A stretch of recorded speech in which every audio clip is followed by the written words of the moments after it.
Muito bem, meus queridos irmãos, a paz do Senhor a todos. Nós vamos agora para o terceiro vídeo deste livro aqui, do Dr. Spurgeon, tá bom? Tesouros, deixa eu mostrar aqui, isso, os Tesouros de Davi. Esse aqui é o primeiro volume e nós já temos dois vídeos falando sobre este livro. Nós estamos lendo o capítulo 1 de Salmos, comentado e também editado por Charles Spurgeon. E agora nós vamos para o quarto versículo, tá bom?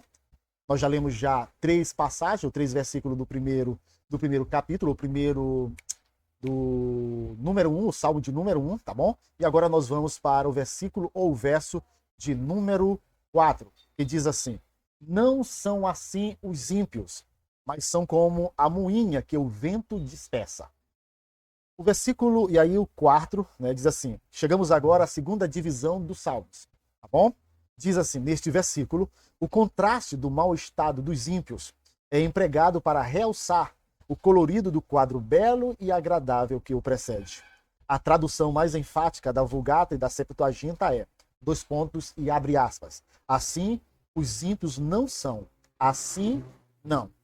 Com isso temos de entender que todas as coisas boas ditas sobre os justos não são verdadeiras no caso dos ímpios. Como é terrível ter uma dupla negação nas promessas. No entanto, esta é a real situação dos ímpios. Note o uso do termo ímpios, pois, como vimos na tradução do Salmo, estes são os iniciantes do mal, que são os menos ofensivos dos pecadores. Se é este o estado triste dos que silenciosamente continuam na sua moralidade e negligenciam o seu Deus, qual deve ser a situação dos descarados pecadores e insolentes descrentes? A primeira frase é uma descrição negativa dos ímpios e a segunda é o quadro positivo. Este é o caráter deles. São como a moinha, palha, na versão atualizada. Intrinsecamente inúteis, mortos, inservíveis, sem substâncias e facilmente levados pelas circunstâncias. Isto também lhe caracteriza o destino, que o vento espalha. A morte os impele com a sua terrível rajada ao fogo, no qual serão totalmente consumidos. Nós vamos agora para o versículo de número 5, que diz assim: pelo que os ímpios não subsistirão no juízo, nem os pecadores na congregação do justo. Estarão lá para serem julgados, mas não para serem absolvidos. Ali o medo virá sobre eles. Não ficarão firmes, fugirão, não subsistirão em defesa própria, porque se envergonharão e serão cobertos com desprezo eterno. É muito bom os santos almejarem o céu, porque nenhum homem mau habitará lá, nem os pecadores na congregação dos justos. Todas as nossas congregações na terra estão misturadas. Em toda a igreja há demônios. O joio cresce nos mesmos sucos que o trigo. Não há terra que já esteja completamente purgada do joio. Os pecadores se misturam com os santos, como a escória se mistura com o ouro. Os preciosos diamantes de Deus ainda estão no mesmo campo que os seixos. Os justos lóis são continuamente vexados desde lá do céu pelos homens de Sodoma. Alegremo-nos, pois, na universal assembleia e igreja dos primogênitos. Hebreus capítulo 12, 23. Não haverá meio de entrar uma única alma não regenerada.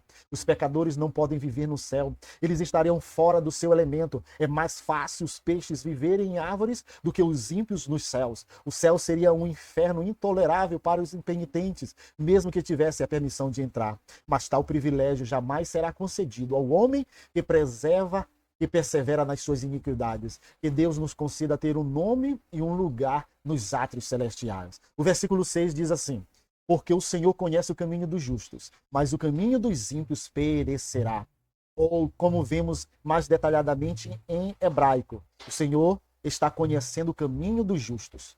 Ele está constantemente olhando o caminho, mesmo que muitas vezes esteja em névoa e escuridão. O Senhor o conhece. Quer esteja envolto em nuvem, em tempestade de aflição. Ele o entende. Ele sabe o número dos fios de cabelo da vossa cabeça. Não permitirá que o mal nos sobrevenha, mas ele sabe o meu caminho. Prove-me e sairei como o ouro. Jó 23:10. Mas o caminho dos ímpios perecerá. Não só os próprios ímpios perecem, mas também o seu caminho perece. Os justos esculpem o nome na pedra, mas os ímpios escrevem a memória na areia. Os justos aram a terra e semeiam uma colheita que nunca será totalmente colhida até que ele entre na delícia da eternidade. Mas quanto aos ímpios, eles aram o mar, e ainda que apareça um rastro brilhante atrás da quinha, as ondas o ignorarão. O lugar que conheceu não o conhecerá para sempre. O próprio caminho dos ímpios perecerá. Se existir na memória, estará na recordação dos maus. O Senhor fará o nome dos ímpios apodrecer, tornar-se um fedor nas narinas dos bons e ser reconhecido. E ser conhecido somente aos próprios ímpios por sua podridão.